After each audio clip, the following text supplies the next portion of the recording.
जय श्री राम दोस्तों। भारत खंड में प्राचीन समय में उशीनर नामक एक धन धान्य संपन्न राज्य था। आज जिसे हम लोग उज्जैन कहते हैं, वही किसी समय उशीन के नाम से प्रख्यात था। उशीनर अधिपति महाराज शिबी बड़े ही दयालु, विनम्र, अतिथिपरायण, दानी और पुण्यात्मा थे। इनकी प्रजा इनकी सुंदर राज्य व्यवस्था से परम सुखी थी। अभिमान और राजमत तो इन्हें छू तक नहीं पाया था। ये अपने प्रजाजनों को अपने प्राणों से भी बढ़कर मानते थे। प्रजा के सुख संतोष की वृद्धि करना ही ये अपना कर्तव्य समझते थे। राज्य वैभव सब कुछ इनके पास था, पर ये उसके मोह में नहीं पड़े रहते थे। सत्कार्यों में ही अपने कोष के अवशिष्ट धन को व्यय करते थे। इनके व्यवहारों से यही जान पड़ता था कि ये अपने को राजा नहीं वरन राज कार्य का प्रबंधक समझते थे। अपने को प्रजाजनों का रक्षक और सेवक समझते थे। ऐसे समस्त सद्गुणों से संपन्न राजा के अपनी कोई संतान न थी। इस बात के लिए राजा जितने स्वयं चिंतित रहते थे, उससे भी बहुत अधिक चिंतित उनके प्रजाजन रहा करते थे। एक बार देवर्षि नारद उनके पास गए। अतिथि सत्कार में अपना समस्त मुक्त हस्त होकर देने वाले राजा शिबी ने उनका खूब आदर सत्कार किया। सर्वज्ञ नारद राजा और राज्य के प्रजाजन का मनोकष्ट आसानी से समझ गए। उन्हें राजा शिबी के अपुत्र होने की बात मालूम हो गई। उन्होंने समस्त विधि बताकर तपस्या करने का परामर्श किया। इसके बाद देवर्षि चले गए। महाराज शिबी देवर्षि नारद के आदेशानुसार कठोर तप साधन में लग गए। उधर देवलोक में इंद्रादि समस्त देवताओं को महाराज शिबी की उग्र तपस्या का पता चल गया। देवराज इंद्र उनके कठोर तपश्रण का उद्देश्य जानने के लिए व्याकुल हो उठे। किसी ने उनसे कहा कि शिबी इंद्रत्व की प्राप्ति के लिए ही यह कठोर तपस्या कर रहे हैं। किसी ने कहा नहीं, यह बात नहीं है। शिबी कभी कोई ऐसा देव द्वेष विरोधी उद्देश्य लेकर तपस्या नहीं कर सकते। देव ब्राह्मणों में उनकी अटूट श्रद्धा है। वे सदा सत्कर्मों में मग्न रहा करते हैं। उनके राज्य में सर्वत्र शांति है। लोभ, मोह आदि पाप कर्म तो उनके पास भी नहीं फटक सकती। इस प्रकार की विविध बातों से महाराज इंद्र का संदेह दूर न हो सका।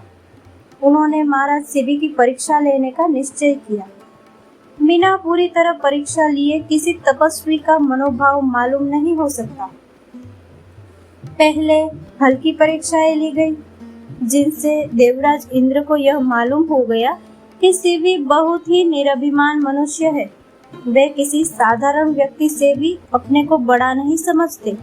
यद्यपि उनका ज्ञान बहुत ही विस्तृत था, तथापि वे अपने को बहुत ही सामान्य मनुष्य समझते थे। परंतु देवराज केवल इतनी सी बात से संतुष्ट होने वाला जीव नहीं थे। एक दिन महाराज शिबी अपने नित्य कर्मों से छुट्टी पाकर प्रकृति की सुरम्य वाटिका में विचरण कर रहे थे। मन ही मन विश्व ब्रह्मांड की रचना और प्रकृति की लीला के विषय में आलोचना प्रत्यालोचना कर रहे थे। इतने में एक कबूतर डरता कांपता हुआ उनके पैरों के पास आ गिरा। महाराज शिबी के हृदय में दया का समुद्र उमड़ आया। उन्होंने झट से उसे उठा लिया। कबूतर के हाव भाव से ही वे समझ गए कि या तो किसी शिकारी ने इसका पीछा किया होगा या किसी हिंसक पक्षी ने इसे खदेड़ा होगा। आश्रय में आया हुआ जानकर उन्होंने उसे अपनी गोद में छिपा लिया। बात ही बात में एक भयंकर बाज भी वहां आ पहुंचा। उसे देख महाराज शिबी समस्त घटना समझ गए, परंतु उनकी धारणा कितनी भ्रांतिपूर्ण थी, यह उन्हें थोड़ी ही देर में मालूम हो गया। जबकि उस बाज ने उनके सामने आकर कहा, महाराज, यह मेरा आहार है। आप इस तरह यदि मेरे मुंह का निवाला छीन लेंगे तो आप पर बड़ा भारी पाप लगेगा, और वह पाप आपके समस्त सद्गुणों और सत्कर्मों पर पानी फेर देगा। आप स्वयं सोच सकते हैं कि ऐसा करना कितना बड़ा अन्याय है।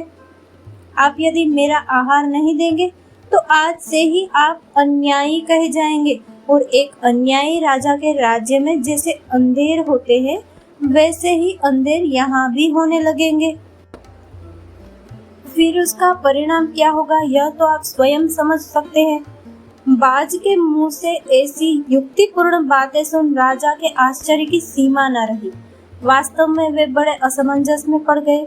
एक और आश्रित की रक्षा करना जहाँ उनका परम धर्म था, वहाँ दूसरी ओर एक का आहार उसके मुंह के आगे से छीन लेने का महान अपराध था। परंतु शिवी ऐसे वैसे पुरुष नहीं थे।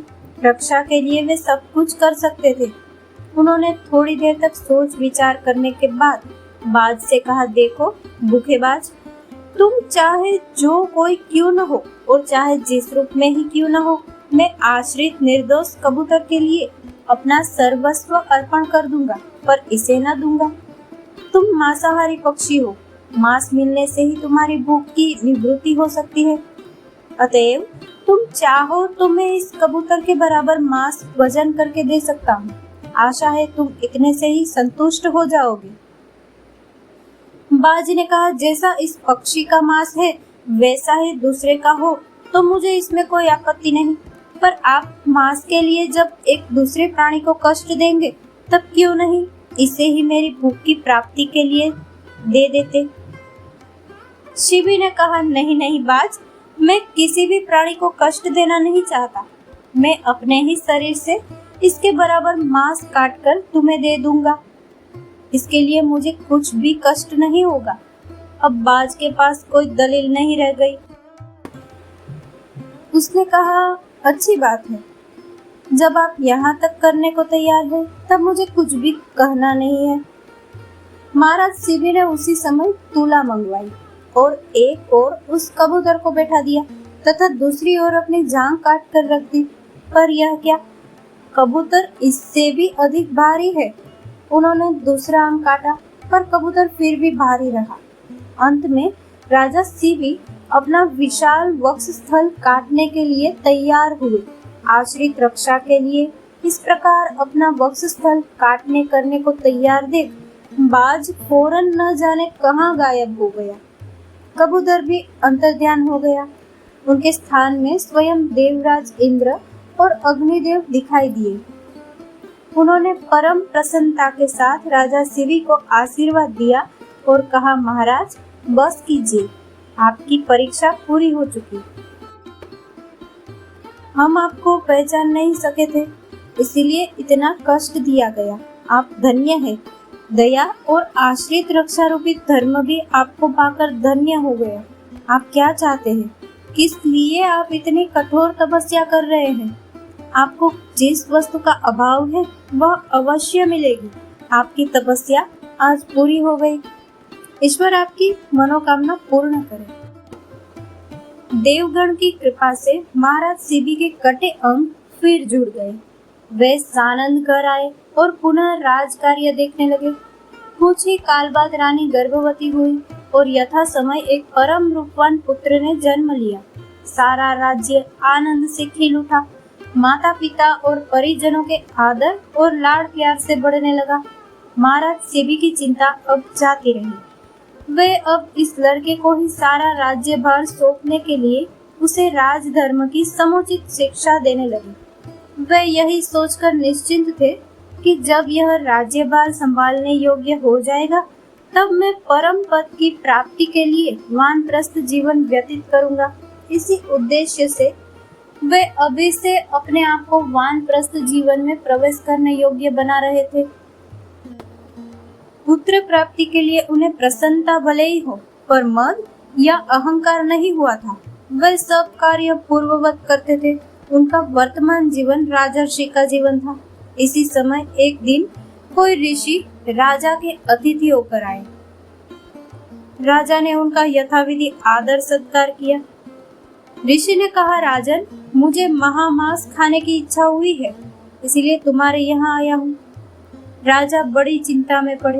रानी से परामर्श किया और कहा, ऋषिवर, हम 3 ही प्राणी हैं, मैं, मेरी स्त्री और तपस्या के द्वारा देव कृपा से प्राप्त एकमात्र पुत्र।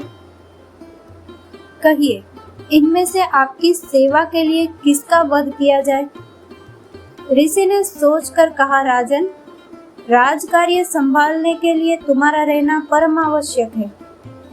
स्त्री का मांस निषिद्ध है।